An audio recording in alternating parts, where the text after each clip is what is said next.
Hola amigos, bendecido día, bendecido inicio de semana, les amamos, Dios es bueno, Dios tiene preparado algo mejor para nosotros cada día.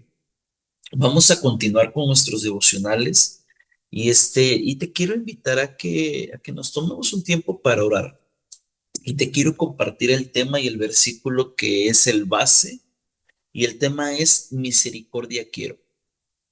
Y el versículo base es Mateo 9, del capítulo 9 del versículo 9 al 13. Vamos a orar. Espíritu Santo, muévete tú en cada hogar. Espíritu Santo, sé tú consolando si hay alguna aflicción, Padre. Espíritu Santo, tú vienes a consolarnos. Papá, gracias porque tú permitiste en tu misericordia, Señor, que nosotros nos reconciliáramos contigo por medio de tu Hijo Jesucristo. Gracias, Señor Jesús, por tu muerte, por tu sacrificio, porque a precio de tu sangre nosotros hemos sido lavados, hemos sido moldados en nuevos hombres y mujeres. Toma, toma este tiempo en tus manos. Y hoy estamos aquí reunidos tomando la palabra que dice y que está escrita, que si dos o más congregados en tu nombre, tú estás en medio. Y así lo creemos, en el nombre de Jesús. Amén. El título que tiene este devocional es Misericordia Quiero. Y cuando tú y yo nos vamos al libro de Mateo, al Evangelio de Mateo, y nos vamos al capítulo 9 y versículo 9 dice llamamiento de Mateo. No sé si recordamos que Mateo era un hombre publicano. Mi esposa la semana pasada te compartía que cuando él fue escogido, obviamente era un hombre que pues no la hizo en ninguna de las tres escuelas que el Señor tiene, porque todavía es en la actualidad, ¿sí? En la primera eran todos los que entraban a que entendieran la interpretación de la Torá. Posteriormente se escogían a los mejores y entraban en una escuela de una enseñanza más intensa. Y posteriormente en la última, en el Set Medrash, ahí ellos, los estudiantes más sobresalientes, podían escoger a un rabí, podían escoger a un maestro. ¿Para qué? Para que pudieran ser enseñados, para que pudieran ser discipulados y para que les enseñaran un estilo de vida. Pero más sin embargo, ninguno de los discípulos de Jesucristo, ninguno, sin excepción alguna, ninguno pudo pasar de la primera escuela. O sea, eran hombres ordinarios. Y yo lo reflejo cuando nos habla Corintios sobre nosotros que vino a lo vil y menospreciado, a ti y a mí. ¿Sí? ¿Por qué? Porque Jesús cambió el enfoque y cambió el cómo se tenía que hacer iglesia, el cómo se tenía que acercar Dios a las personas. ¿Y por qué te digo todo esto? Porque cuando tú y yo leemos Mateo 9 hay una frase al final que dice que Él vino a los enfermos y no a los justos. Y algo que llama la atención es que versículos adelante dice, justos ni a uno. O sea, él viene a lo enfermo, él viene a lo que no puede, en lo humano, puede quizás salir adelante, sino que en lo humano se está sintiendo derrotado. ¿Cuántos de los que estamos aquí no nos hemos sentido derrotados, nos hemos sentido afligidos, nos hemos sentido que ya no tiene salida, que ya no hay escapatoria y que lo mejor es la muerte? Digo, te lo digo porque hay situaciones que a veces nos llevan a eso. Pero cuando tú y yo regresamos a ver la palabra de Dios y leemos un ejemplo, el llamamiento de Mateo, una persona despreciada por su gente, una gente Una persona marginada, una gente que cuando lo veían le escupían, le decían quizás de maldiciones, lo rechazaban. Es más, me imagino que su propia familia lo rechazaba y lo despreciaba. Cuando estaba aconteciendo y sucediendo eso, el único que creyó en él fue Jesús. Y hoy el Señor Jesús está creyendo en ti y en mí. Está creyendo a pesar de nuestras circunstancias, a pesar de nuestras carencias, a pesar de lo que somos, de quizás de ser una persona despreciable, de ser una persona odiada. Mas, sin embargo, el Señor está ahí para nosotros. Y fíjate lo que dice estos versículos. Versículo 9. Pasando Jesús de allí, vio a un hombre llamado Mateo, que estaba sentado al banco de los tributos públicos, y le dijo, sígueme. ¿Y qué crees que hizo Mateo? Inmediatamente dice y se levantó y le siguió. Yo, yo siempre, yo siempre he dicho esto y siempre lo voy a compartir. Cuando una persona, y te lo voy a compartir desde mi experiencia, cuando una persona está pasando por alcoholismo, por drogadicción, por intento de suicidio, por problemas de bulimia, de anorexia, por problemas de que te sientes solo, en ese momento, lo único que está diciendo esa persona en ese momento es, quiero que me hables de Jesús, quiero que me des una esperanza. ¿Sabes qué? Cuando yo estaba con problemas de alcoholismo y de drogadicción, yo estaba anhelando en mi corazón que alguien me dijera, hay un lugar donde te van a hablar, hay un lugar donde se te puede ofrecer la ayuda. ¿Y sabes qué, mi hermano? Yo creo que Mateo en ese momento estaba anhelando que alguien lo llamara. Y fue Jesús, el príncipe de paz, fue el que lo llamó. Y mira, y tenemos un evangelio completo de él.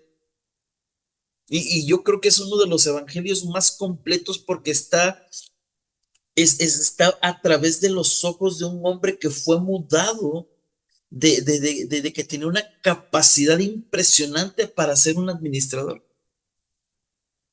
¿Y cuántos de los que estamos aquí no hemos sido malos administradores? ¿Cuántos de los que estamos aquí no hemos hecho las cosas al ahí se va cuando no es así? ¿Y sabes qué? Jesús no es así.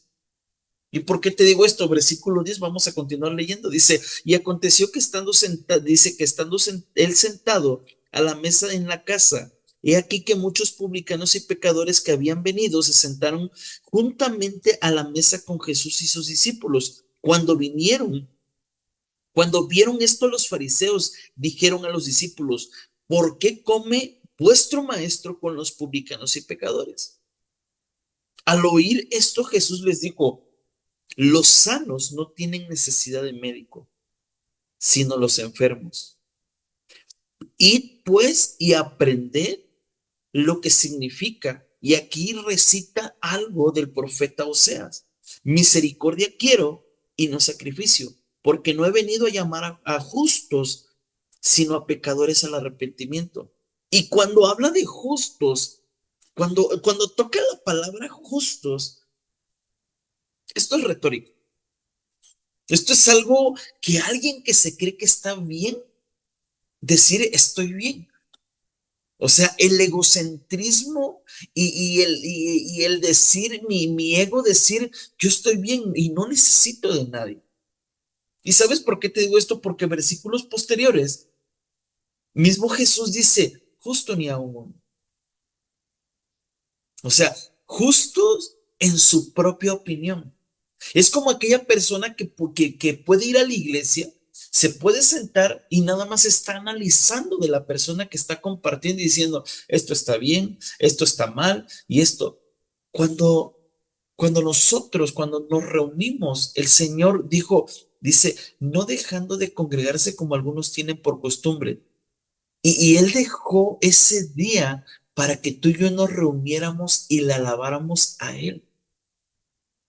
La persona que está al frente solamente es un instrumento escogido por Dios para escuchar la palabra de Dios. Y si nosotros vamos con eso, lo único que estamos rechazando es a Dios mismo. No estamos rechazando a la persona que está enfrente, estamos rechazando a Dios. Y eso es donde habla de los justos, de los que creen que ya saben todo.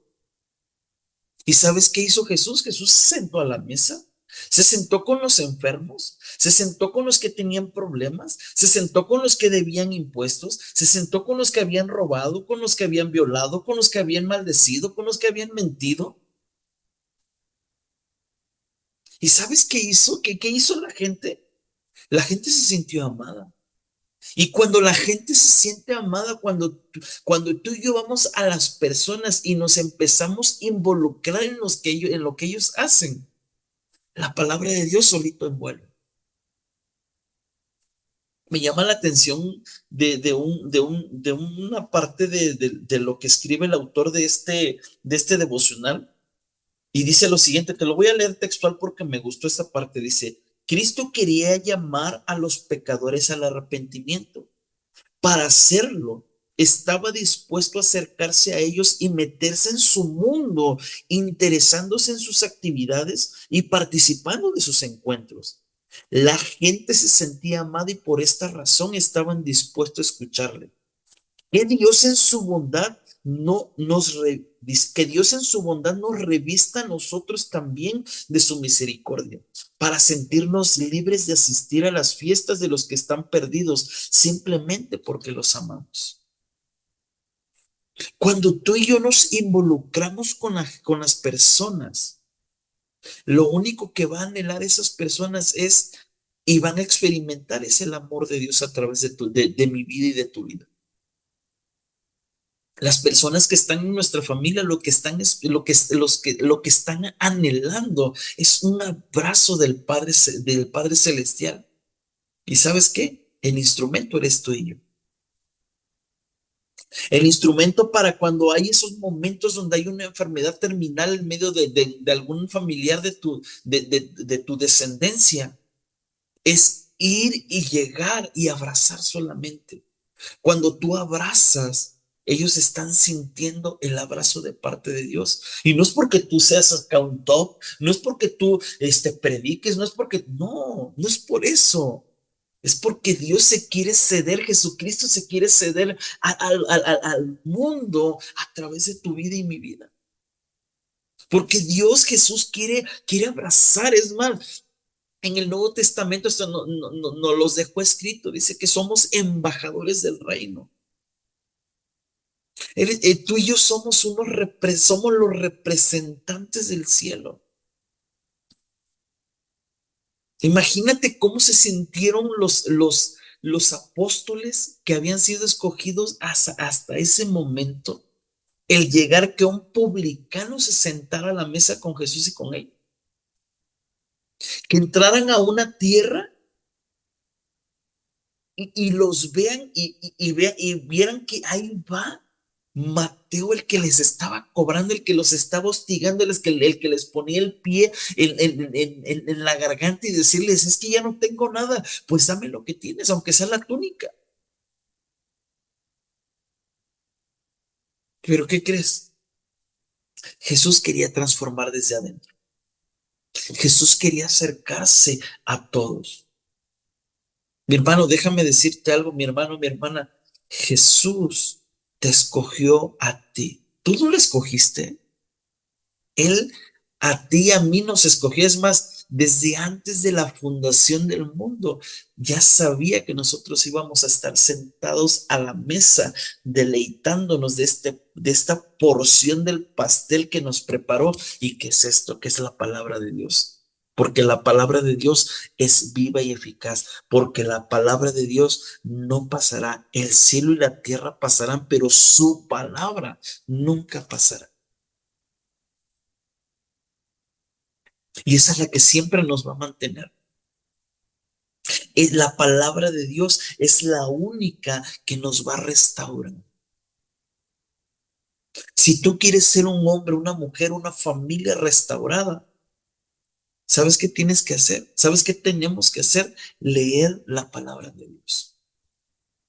¿Por qué? Porque cuando nosotros llenamos el depósito, cuando nosotros nos estamos empapando de lo que es la mente y el corazón de nuestro Padre que está en los cielos, no va a haber cabida para nada más. Y por consiguiente, va a empezar a transformar todo lo que somos. No sé si recuerdas la tercera carta de Juan, dice, yo deseo que tú seas prosperado, así como prospera tu alma. El Señor quiere que nosotros seamos prosperados en lo físico, pero ¿qué crees? Él está más interesado en que sea prosperado nuestro corazón. Él quiere que nosotros seamos discípulos, que no seamos seguidores, nos compartió nuestro pastor ayer. Para que nosotros seamos discípulos necesitamos ser hombres y mujeres enseñables, que aprendamos, que estemos dispuestos a recibir, a ser una calca de lo que es el cielo. Y para hacer eso lo encontramos en la palabra de Dios. Mateo, yo creo que fue un hombre, fue un hijo de Dios, fue un escogido del cielo y él no lo dudó. Él no dice que titubeara. Aquí no dice que se la pensó, le dijo el Señor Jesús, no, pues espérame, déjame lo pienso, déjame lo oro, lo hablo. No, él solamente lo siguió, él tomó la decisión de seguirle. Y el día de hoy, cuando nos hablan de Jesús, lo único que tenemos que hacer es seguirle. No tienes que pensarlo, eso se sigue solamente. Y necesitamos sentarnos a la mesa. Necesitamos sentarnos a la mesa para ese banquete de lo que el Señor quiere para ti y para mí. Mira, si las personas no perciben que son amadas y valiosas, no te van a escuchar.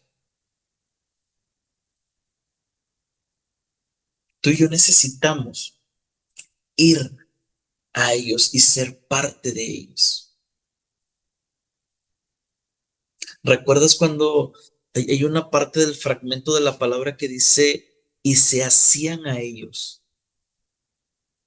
Y mi hermano, no es que vayas y te metas a la cantina donde estaban tus antiguas amistades, no se refiere a eso. Se refiere a que cuando tú lo veas, lo puedas abrazar. Se refiere a que cuando tú veas a una persona en mal estado, puedas sentir el dolor de lo que está pasando en ese momento.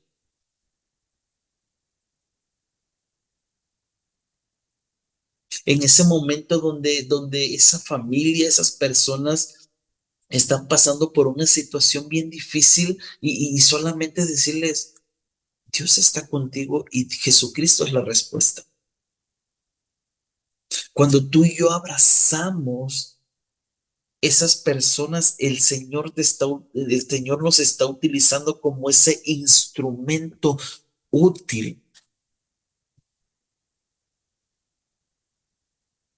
El Señor quiere que nosotros llamemos a las personas a los pies de Cristo cuando los abrazamos, cuando les amamos.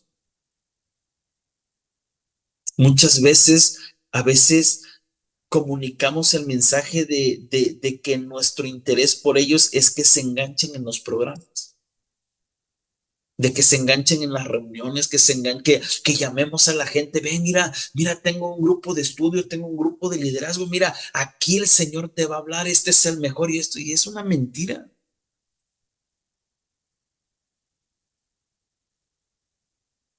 Es parte, sí es parte, es importante, sí es importante, pero esa no es la prioridad de Jesús. La prioridad de Jesús es abrazar a esa persona y que la persona sienta la confianza y te puede decir, mira, es que estoy pasando por esta situación.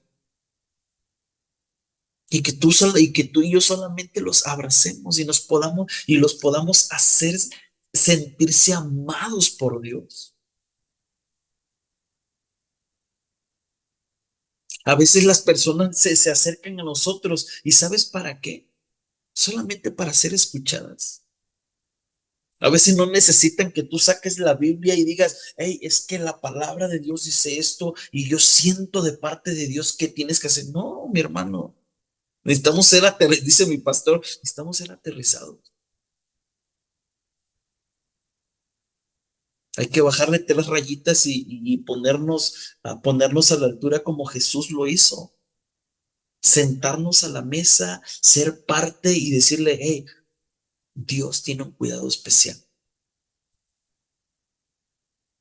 Y en el momento que la persona dice, dice la palabra de Dios, con el corazón se cree para justicia, pero con la boca se confiesa para salvación. Mi hermano, tú no estás haciendo nada.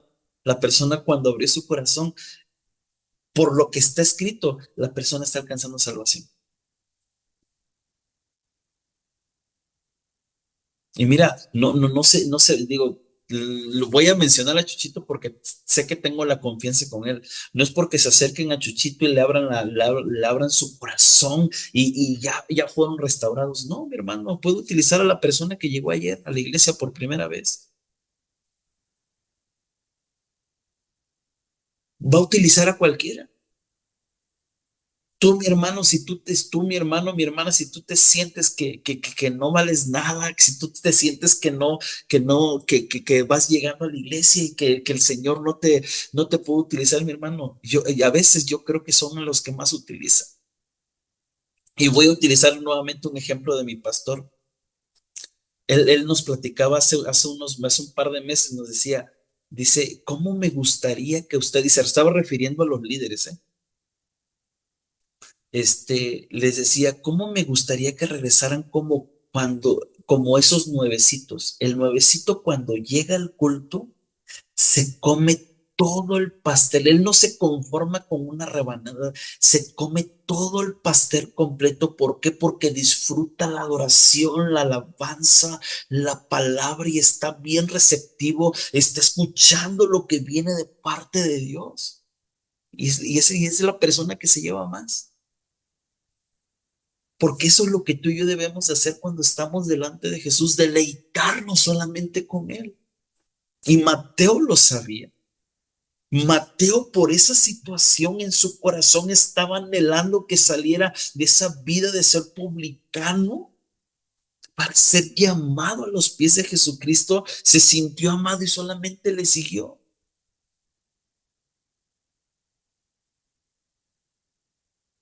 Así que,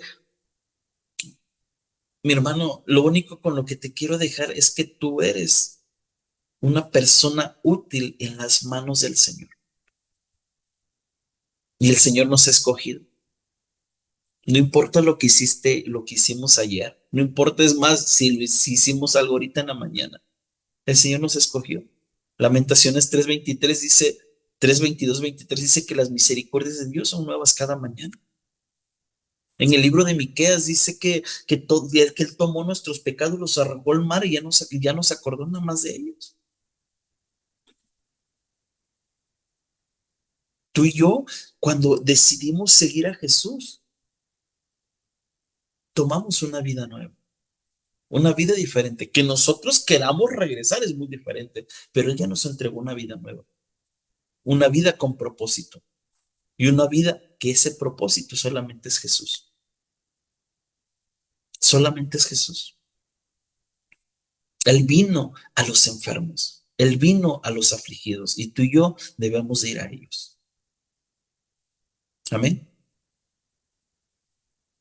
Padre, te damos gracias en esta mañana porque tú nos has escogido. Hoy queremos ser ese instrumento útil, papá, tuyo. Llévanos a ser más como tu Hijo Jesucristo. Queremos que pongas ese querer, ese hacer en nuestro corazón para ir a los necesitados. Queremos ser esos hombres y mujeres que podamos convivir, que podamos estar y ser parte de las personas que están pasando por una situación difícil. Llámese carencia, llámese enfermedad, Queremos ser parte de ellos, Señor. Queremos presentarte a ti delante de ellos. Y enséñanos a ser así, papá. Te amamos, te glorificamos porque sabemos que tú eres fiel y justo para con nosotros. Y que tú en los momentos de dificultad nunca nos has dejado solos y nunca nos dejarás. Te amamos, te glorificamos y declaramos que tú eres el único, el Rey verdadero, el Rey de reyes, el Señor de señores, al que podemos llamar Señor mío, Dios mío, porque así como Tomás en su incredulidad, las primeras palabras que salieron fue Señor mío, Dios mío, y hoy queremos ser parte de eso, papá. Tú nos has escogido y nosotros hemos decidido seguirte. En el nombre de Jesús te damos gracias, papá, por la vida de cada persona que se acaba de conectar, papá. Y aún las que no pudieron, Padre, declaramos que tú sellas cada palabra que vino de parte tuya en nuestros corazones. Y lo que no es desechado como cual hojarasca. Papá, te damos gracias por la vida de nuestros pastores, la vida del pastor Iván, de la pastora Marta, de sus hijos, Santiago y Renata, porque es la familia escogida por parte tuya, Señor, para que descienda esa unción fresca cada mañana para con nosotros, Padre. Y declaramos, Señor, que tú suples toda necesidad en el nombre de Cristo Jesús. Te amamos, Señor. Amén.